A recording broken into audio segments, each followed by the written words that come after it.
Hello, young learners. Welcome back to Ajit Academy channel, where we explore one of the HTML's features in a fun and exciting way. Are you ready to join me on this coding journey?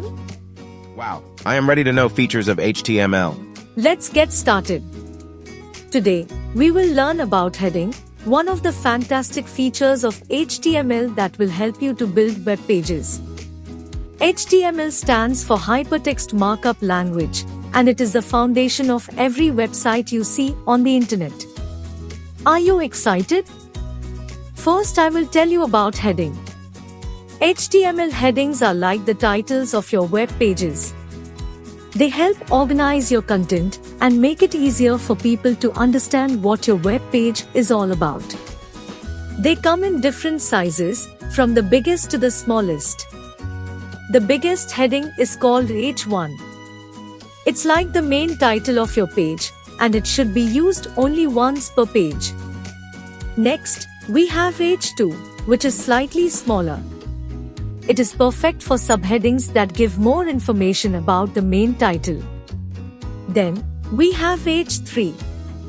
It is smaller than H2 and can be used for subheadings that provide even more specific details. Moving on, we have H4. It is smaller than H3 and can be used for subheadings under H3 dot.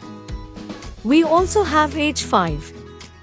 It is smaller than H4 and can be used for subheadings under H4 dot. Last but not least, we have the smallest heading, H6. It's perfect for minor subheadings that provide additional information. So, boys and girls, now you know about the different HTML headings.